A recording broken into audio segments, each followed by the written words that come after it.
Hello and welcome to another interview with Just in Time Worlds. With me today is James Sutter to discuss collaborative world building and religions. James, why won't you introduce yourself? Hi, yeah. So I'm James L. Sutter. I'm probably best known for my work on role-playing games. I was a co-creator of the Pathfinder and Starfinder role-playing games, and I was the creative director on Starfinder and the executive editor for Pathfinder, which included both working on the world and the game, but also I ran the novel line for many years, and I've done comics, I've done video games, I've got two novels, Death's Heretic and The Redemption Engine, both set in a Pathfinder world. And those books are basically like Blade Runner meets Dante's Inferno. It's all about a detective, an atheist detective who gets tricked into working for the death goddess, hunting down souls that have gone missing. And so, yeah, I've done world building in just about every medium except for film, between comics, games, fiction. Yeah, I've been around. So before we plunge into collaborative world building, you said something there that intrigued me because during my series of videos about how to world build a religion, one of the things I discussed was using atheism. And it led to some Mm. vigorous debate on various platforms as to whether you could have atheism if you have so-called real gods. So Well, clearly, I'm so glad you brought that up because that's literally this of my first novel, Death's Heretic. Because we've got a nation in Pathfinder called Rahadum that's basically the atheist nation. Mhm. And I've always been fascinated by this idea of how do you have atheists in a world where gods are objectively real? Like you can Yeah. walk down the street and ask a priest like, "Hey, is God real?" And the priest is like, "Well, let's ask him." "Yes, Yeah. I'm real." Okay, like good enough. And so I've played with atheism a bunch of different ways, but in the novels, the main character is an atheist, and for him and for his culture, what atheism means is it's not a rejection of the existence of gods. It's a rejection of the idea of worship. It's the idea that you've got gods, they're these super powerful beings, but like emperors are super powerful, like people, merchant lords are super powerful. Like there's lots of people in the world who have more power than you, and you don't worship them. Like you might, obey or fear them, or even ally yourself with them, but it's Mhm. not the same as signing your soul over forever. And Yeah. so to them, like they take a really dim view of the idea of religion in general, because they say like, okay, so you sign up for a religion and you get protection for a god from a god while you're alive, to a lesser extent. So you get 80 years of divine protection, and then that god owns your soul for eternity. That seems like a pretty bad like return on investment, right? So the main character of my novel is very kind of snotty about seeing all religious people as indentured servants, basically. But at the same time, the rest of the world thinks he's bonkers because, of course, why would you not want, in a world where a priest can just heal your broken bone with a spell, why would you reject that? Like that power seems incredible. So that tension is at the core of both the novels I wrote.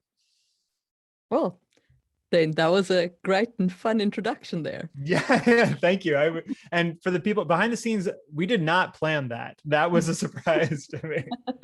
That was beautiful. So let's talk about collaborative world building. First, in a kind of nuts and bolts fashion, are there meetings that you like to have, tools that you like to use? In terms of tools, I think it really depends like what you're doing. There are plenty of tools for working collaboratively. Like I think if you're working on books, something like InCopy and InDesign is really useful because you can have multiple people working on the same product at the same time.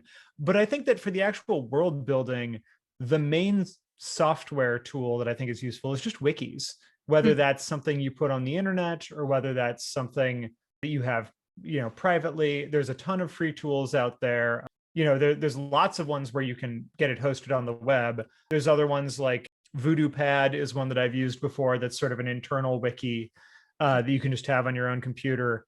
And I think that wikis are really useful for just keeping track of details as things get built out more and more. When I was at Paizo for the 13 years I was working on Pathfinder and Starfinder, we originally had a fan run wiki where just fans would build out, all the canon and lore. Each time a new book came out, somebody would try and put it on there.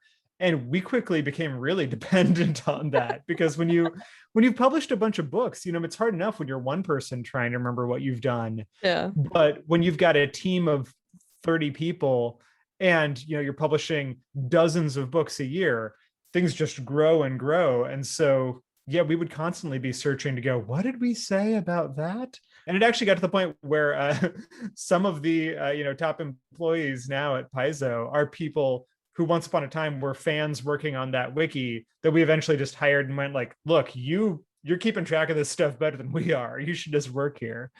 So I think that's very useful. I think one of the world's underrated skills is librarian. Like Sure, yeah. the ability to keep track of information is actually quite a skill. It's crucial, yeah. And I think in terms of, meetings, I think it's usually useful to be very clear with everybody, when you're starting a project, like what part of this world is it going to cover? What are our general ideas? And, get all the stakeholders in the room and get them to sign off on a thing.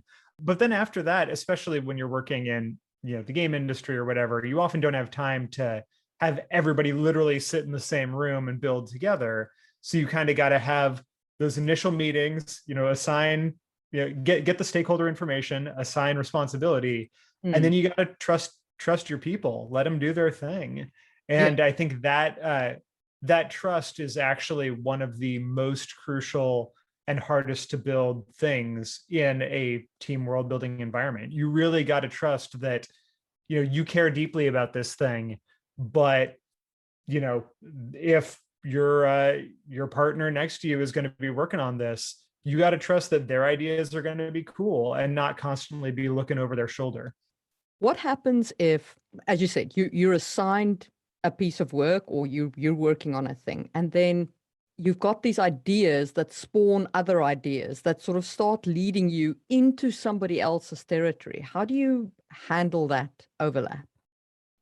Well, I mean, number one is communication, just making sure that you've got good lines of communication between everybody, on the project or at your company. So that when something does run over to somebody else's territory, you can just send them a message or stop by their office and go, hey, is this cool? And just get the thumbs up. And hopefully that's all it takes. At the same time, if you have ideas that are really going off into the weeds, it might be that's something that you need to sort of cut out, set aside, and say, in the future, I'm going to, have a meeting about this. But if it wasn't in the initial sort of prospectus, maybe it's actually not right for this project. If you're writing about orcs and then you sort of start having all these ideas about the space platform that you would love to have above your planet, maybe this article or this particular product is not the right place for that. And so you got to know when to cut something off and go, this is cool, I will save this for later. How do you handle working with other skill sets? So an example in my case is I've recently done the cover art for my upcoming novel. And I had to explain in quite some detail what I wanted to see on the cover art and then trust the artist. Yeah. Well, I mean, I think part of it is trust, and part of it is sort of knowing how to work with people from other skill sets in terms of not micromanaging. I think it's a fine balance between, you want to give people enough information so that you get what you need, but then no more than that. Because a problem I'll often see is people will write up a page of description of the character that they need illustrated. Sarah Robinson, the person in charge of art at Paizo Publishing, who makes Pathfinder and Starfinder, she once told me, after 2 sentences, the artist stops reading.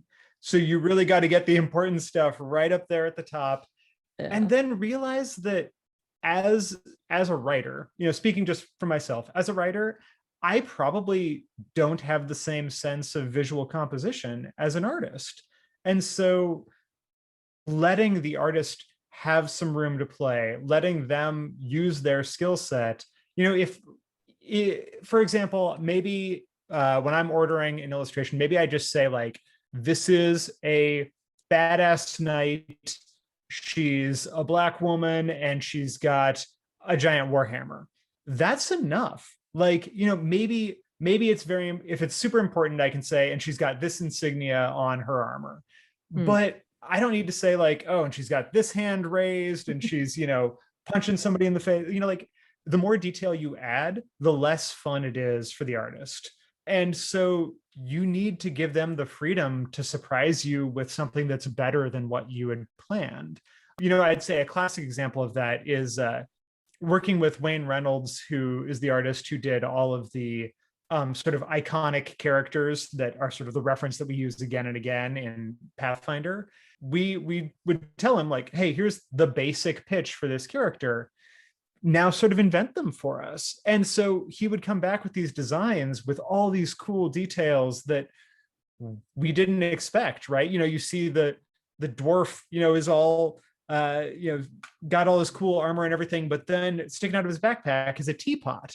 And we didn't ask for that, but immediately our brains go, oh my God, why does he have a teapot? Does he not drink? Is he the one dwarf that doesn't drink? And so he drinks a lot of tea instead. And that's like makes him kind of an outcast, like by giving an artist freedom, you allow it to be a conversation. You get the most creatively out of both of you.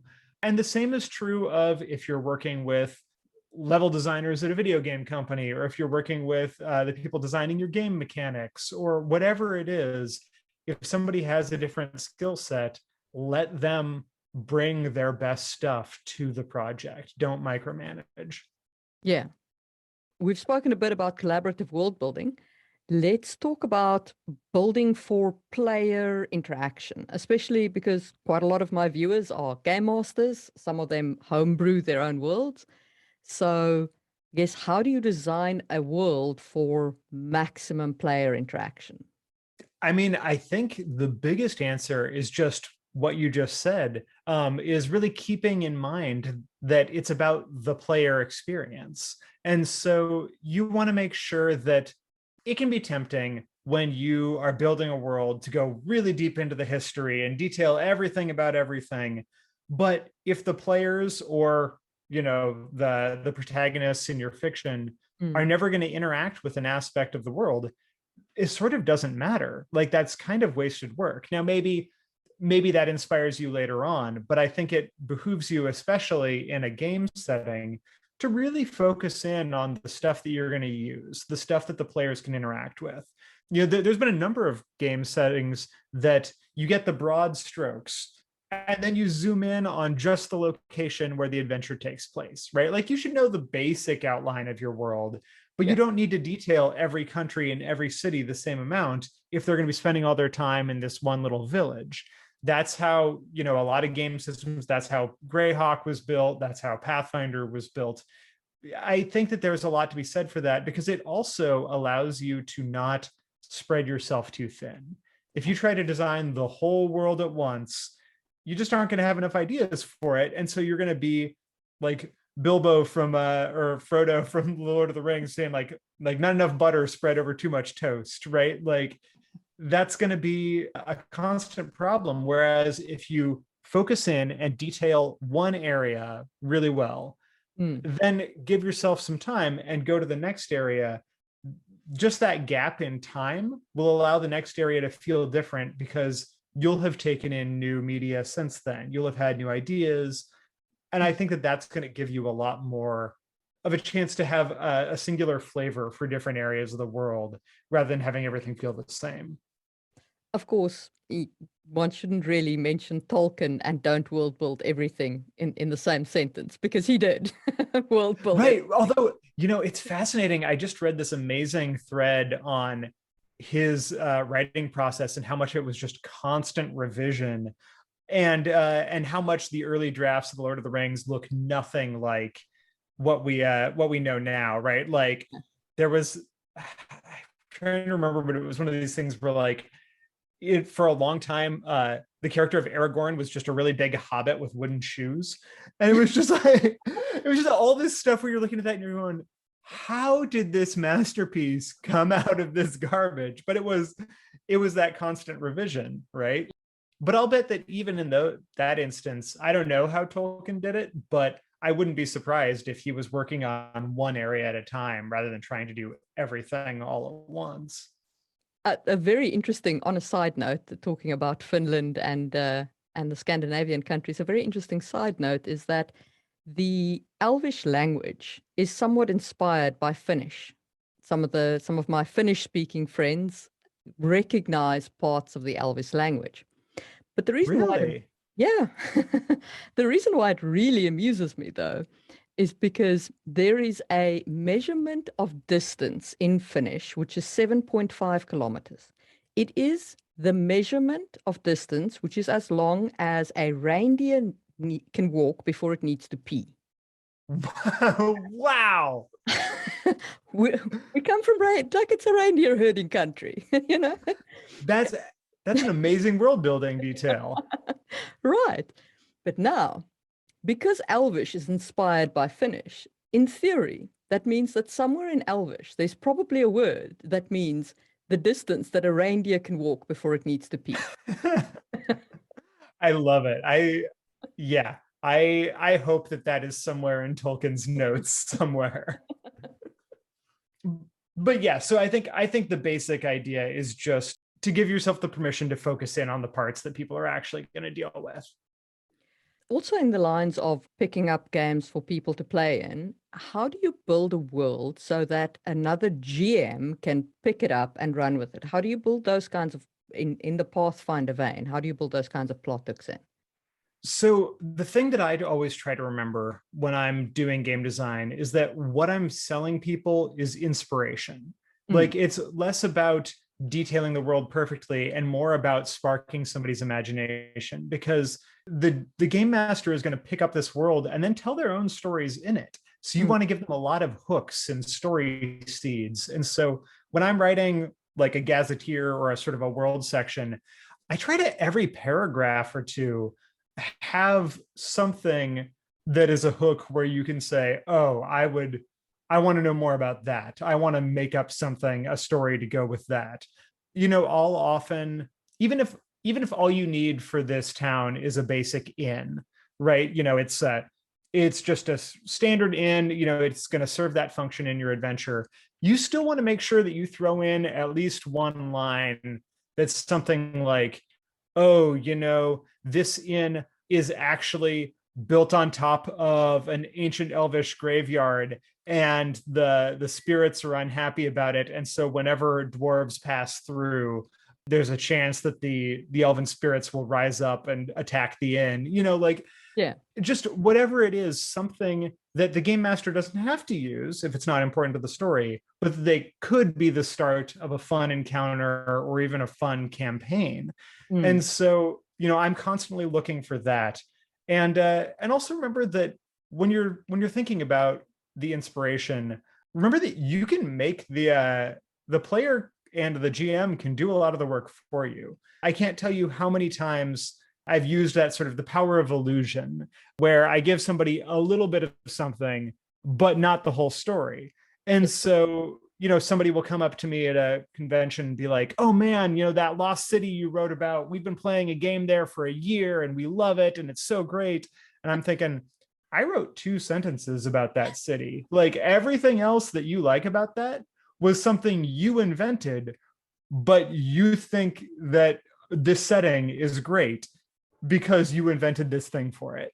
I think it's important. And also, frankly, that applies to yourself as well. You know, we often, leaving things unexplained, I often call job security, right? Because I've had so many occasions over the course of my career where I just throw in like a fun throwaway detail, and then readers will go, oh, wait, we want to know more about that, or I'll want to know more about that.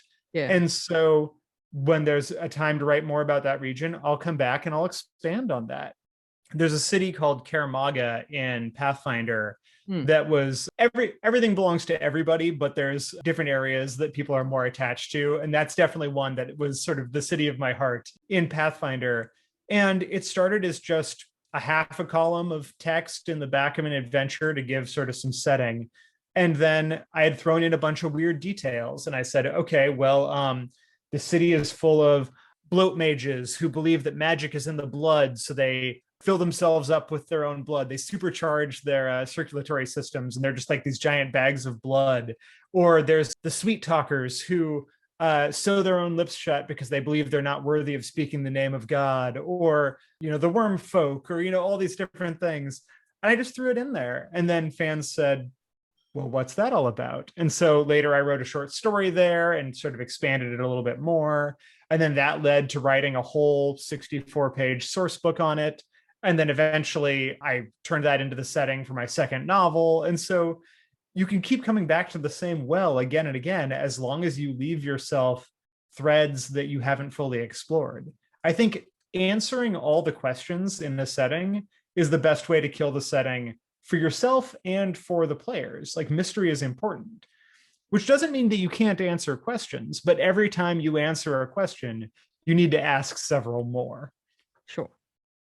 That was a really fun part of this conversation. As a GM, I've had a lot of fun playing in Pathfinder over the years. I've played in it both as a GM and a player. Oh, thank you.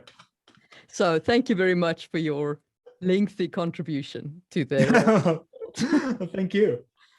So let's talk a little bit about religions.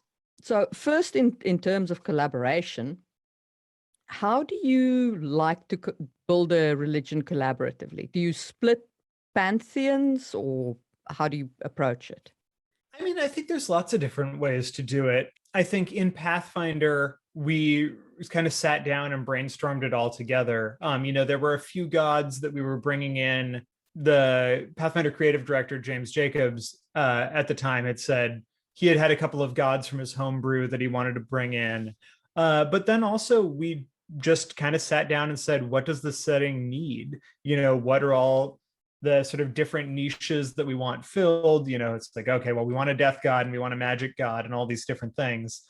And then we kind of built a lot of it collaboratively. And then over the years sort of expanded on stuff, right? It was that we got the broad strokes, and then over time would do individual articles and things to kind of fill in the rest of the details. That was sort of the first place that I learned what I think is the best trick to designing a really interesting pantheon, which is to throw in what I call a curveball. So if you've got a deity that has a specific focus, this is the sun god or the death god or whatever, include something in their sort of their portfolio, the things they care about, that seems totally unrelated to the basic premise, and then justify why those two things are connected, or find ways in which they can all play equally into the god. And that helps you get a god with a very different flavor. So let's just riff and do it off the top of our heads. But so if you've got the god of magic, you say, okay, this is the god of magic and secrets, and it's also the god of frogs. You say, okay, well, how does that make sense? How do these things go together? And then you just sort of start improvising and spitballing, and you go, wizards turn people into frogs. Sure, yeah. Or think about the frog life cycle, right? You go from an egg to a tadpole, and then you go through this incredible metamorphosis where you're growing into a totally different creature. Maybe that's part of this god. Maybe the god, as the god of magic and frogs, is sort of the god of like change and metamorphosis. And maybe all of the spellcasters in your system, maybe the magic really focuses on transforming yourself. So maybe you take on the aspects of different beasts, or you're evolving yourself with weird, like you can grow tentacles when you need to, whatever. Maybe it all focuses on the self.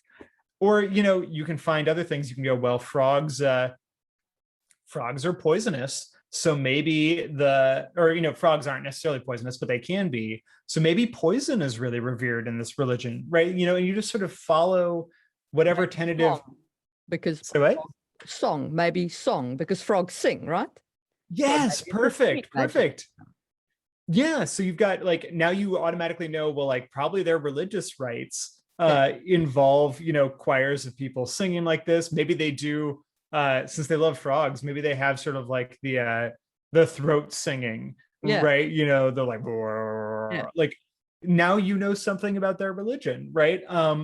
And so I think you just sort of spitball and follow these things in different directions, and that'll allow you to end up with a god that feels much more unique, Mm. right? Because if you picked something else totally random, you would have ended up with a very different god, right? If instead of frogs, you had picked magic and I don't know what Lion. is. Did you say lions? Lions. Yeah. As in, Yeah. yeah. Oh, okay. So then maybe it's much more about the pack behavior. Mm. That idea of you do things as a pack. And so maybe the spellcasters, the priests of this god, it's all group casting. Maybe they don't ever do anything individually. You need sort of a coven or a pride of people who work together to cast their magic. Maybe they take some gender roles in the church from lions. Maybe it's the women in the church who are the hunters and the sort of badasses who provide for the families. Like you can sort of follow this down whatever rabbit holes you find, and almost immediately, like your god will be very distinct and different. Yeah. When you are building for a role-playing game, how how do you like approaching your pantheon size-wise, portfolio-wise? Or does it make any difference whether you're writing in the world or role-playing in the world? I mean, I think the same approach can apply to both. I think that I personally enjoy pantheons versus, just one or two gods. Like I feel like a dozen gods, so somewhere in that 8 to 12 range is kind of like perfect, or maybe even 8 to 20, depending on how big your game is. I feel like more than that, it starts to get really hard for the reader or the player to keep them all straight Mm. and to remember which one is which. And so I think there's something to be said for narrowing the scope of the pantheon. That said, I think that you could absolutely have a role-playing game where there's a million gods and everybody's got their personal patron deity or every concept or creature or whatever. That could be really fun. You could have a role-playing game where every player gets to create their own patron god, and then you play with that, where inventing your own religious beliefs is a part of the character experience. Like I think that would be great.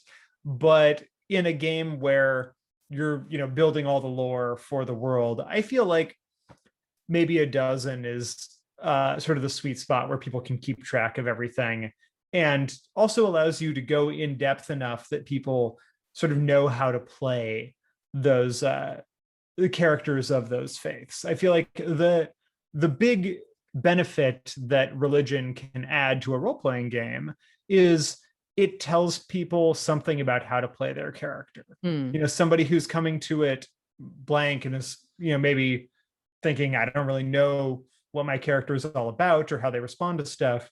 By being able to choose a religion, that gives them some details to work with. Suddenly they know what their character believes about X and Y. Suddenly they've got a sense of how they might interact with others.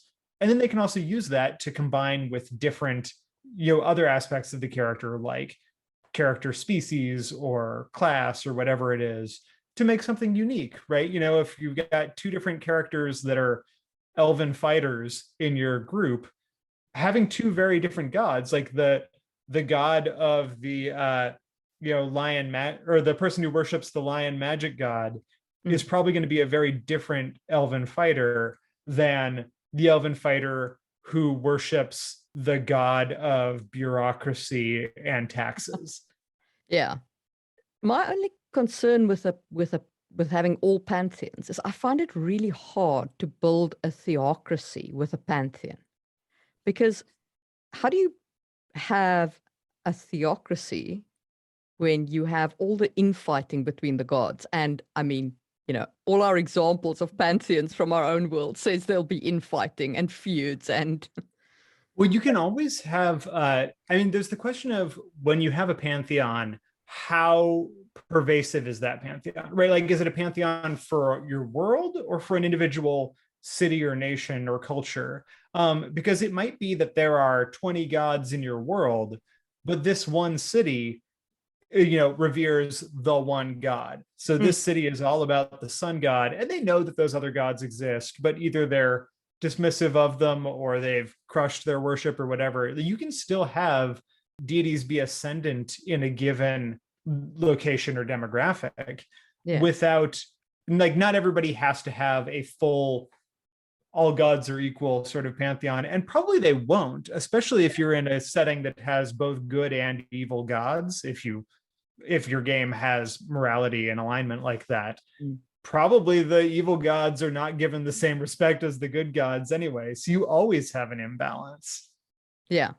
So one of the topics of discussion that we spoke about briefly in the pre-interview was natural evolution and using it to build creatures.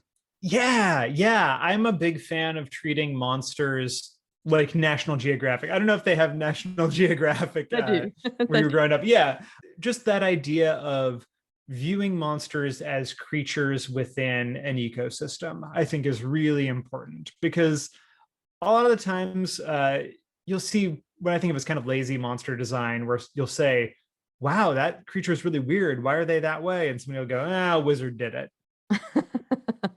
That's no fun, right? Like, and I think that you can use principles like natural selection or environmental pressures to create really interesting monsters or justify really interesting monsters. And so I think about it going in both directions. If I have an idea for a cool monster, maybe I'll just come up with that monster and then I'll say, okay, how do I justify these weird traits that it has? If the monster has electric tentacles on its face, then I say, okay, why does it have electric tentacles?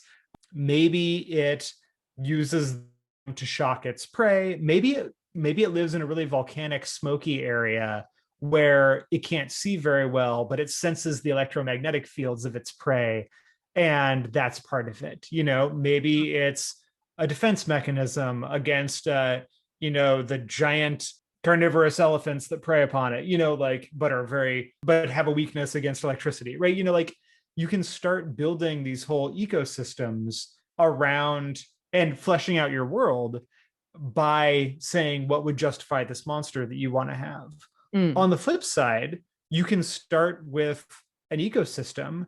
If you say, okay, this is a mangrove, like a flooded forest, you can say, okay, what sort of creatures would live here?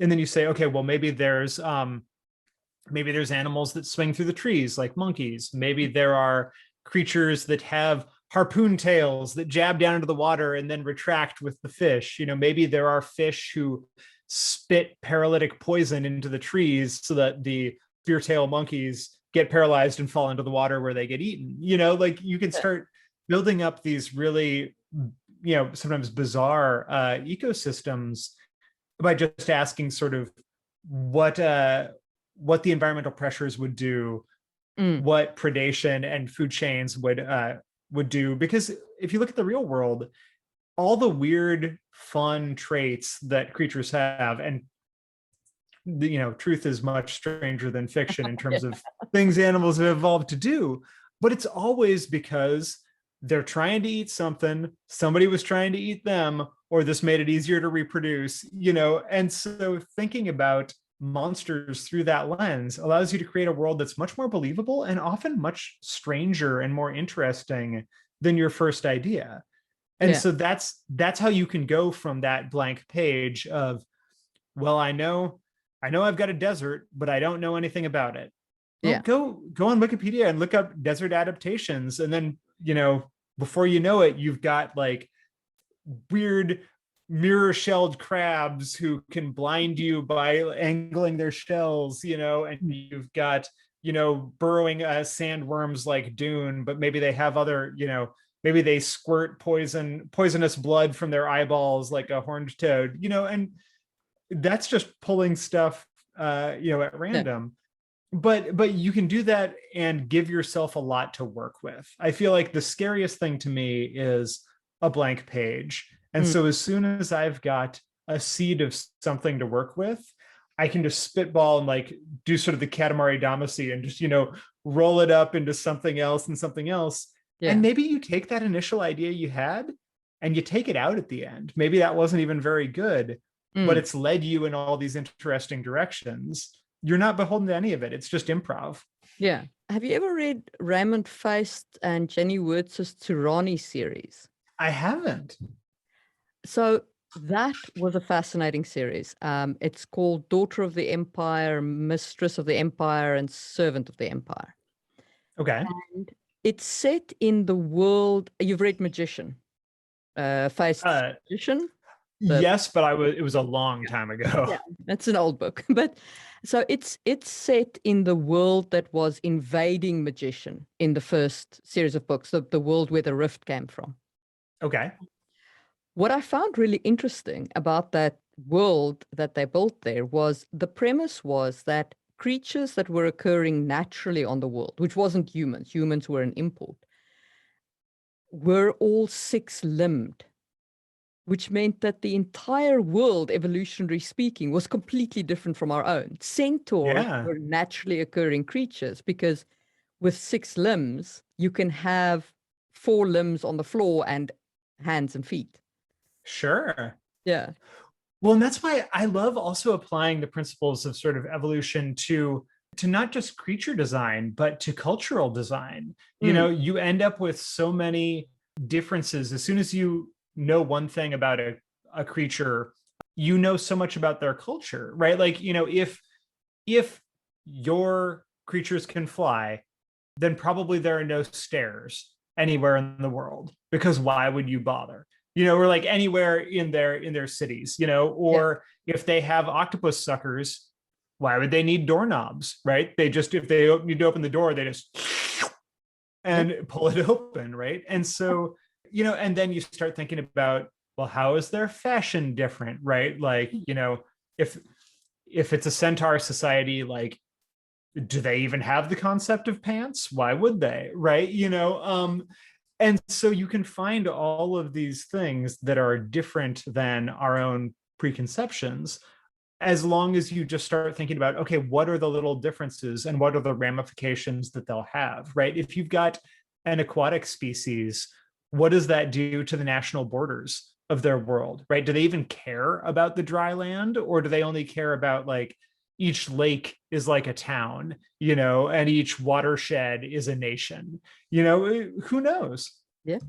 Yeah, that's a great point. I have a couple of questions from my Discord, from some of my fans in Discord. So one of them, I'm going to read it because it's quite a long question. Go for it. We've seen a lot of evangelism of the D6 base system recently, with a lot of recent indie systems, for example, Forbidden Lands, Blades in the Dark, defaulting to them. Do you think that it's sufficiently superior that the hobby as a whole will trend towards them, even bigger brands? Or will the nostalgia brand factor to the D20 hold true? Well, that's superior is a pretty loaded word. I personally, all respect to D6 games, but I still play primarily D20 games. I'm not somebody who believes strongly in rules and mechanics being the thing that makes me want to play a game, right? I've always been a story first kind of player. And so for me, the rules are there to support that. And, you might say, well, then why did you work on such a crunchy game system? That's just where I ended up, right? But I've always been the story guy in a fairly tactical system. But that, and I'm fine with that. But I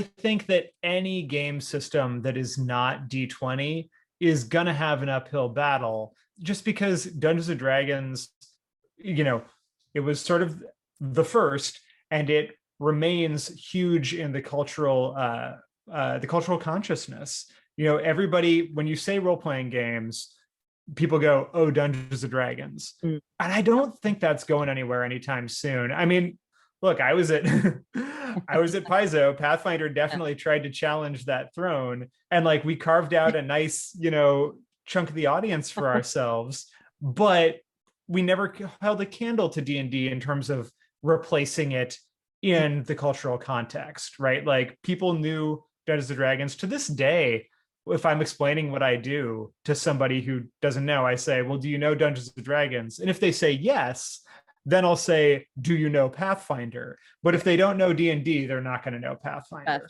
Yeah. Yeah. I mean, I guess from a purely numbers perspective, D6s average out better than a D20. Like 3D6s gives you a better average roll than a D20. So you've got less complete Sure. randomization. I think that's the argument that the D6 fans use. And that's a fair argument. But on Yeah. the flip side, I love randomization. There's nothing I love more in my games than when somebody rolls a 1 or a 20, because then things get bizarre and gonzo and funny. I like to laugh in my games. And so I really enjoy when things get over the top and bizarre and go awry. And so, I mean, that's one of the reasons I often say when people ask, what games do I love other than D20 games, I'll often point to Dread, because it's a game that doesn't even use dice. You're just pulling blocks out of a Jenga tower, and like if the tower falls, your character dies. That's a great mechanic, right? And so you can argue whether that, like, that's not something that you can min max, right? Like the person who's better at Jenga is going to do better, which is totally unbalanced, but it makes for a great storytelling system. Yeah. And so I feel like the goal of the mechanics for me is to not get in the way of telling a fun story in a role-playing game. Now, there are tactical games. I also enjoy playing miniatures games where it's all about, the math and trying to be very tactical. But those are sort of two different masters you're trying to serve. And every game is going to be a compromise where you draw a line somewhere between sort of the simulationist and storytelling. Yeah. I must admit, I do own a cube of D6, but mostly because I've played Shadowrun. But Shadowrun is gorgeous, not for its system, which is horrifying, but for its setting, which is beautiful. Its setting is great. We once worked out in Shadowrun that it is impossible for a Learjet to fly from New York to Montreal on the refueling system. Okay. Yeah. Like there was a lot of problems with that system. Right. Well, and that's why I feel like it's often a trap to try and get too simulationist, regardless of what system you're running with. I think you can easily suck the fun out of a game by trying to be very realistic, because ultimately most stories aren't realistic. If I were actually in, one of these settings there, I would 100% be the person who hears the call to adventure and is like, "Nope, I'm going to go wait tables at this inn and like die old in my bed. Like I have no desire to fight a dragon," and that's fine. And so I think that you can really miss out by trying to be too accurate. I remember the first time I learned this was the first adventure I ever worked on, or I ever edited, was one called The Whispering Cairn, which was written, it was the first Age of Worms adventure path when I was an intern at Paizo, and it was written by Eric Mona, who's now the publisher there. He had written one of the first rooms in this dungeon was a trap that shot, I think it was iron balls at you, just shot him out like a cannon, but it was like an infinite iron. It had this huge reservoir of iron balls that would shoot out and knock you off the bridge into a pit or something like that. Okay. And we had a bunch of fans get really mad because they did the math and said, if you collect all of these iron balls that keep shooting out of the trap and you take them back to town, like you'll make $1 bajillion and you can retire, but also you crash the local economy and all of these. And so we say, like, look, is this a game about like equities trading, or is this a game about like having an adventure, right? And so sometimes you just have to make the decision that you're going to suspend your disbelief enough to have the story that you want. Yeah. But people fall into that trap. I often say, and which often happens with rules too, where somebody Mm. will say, because I can break the game by exploiting this loophole, like I must break the game. And I feel like role playing is one of the few hobbies where somebody will stick their finger in their own eye and say, I can't believe you made me do this. Like, how dare you?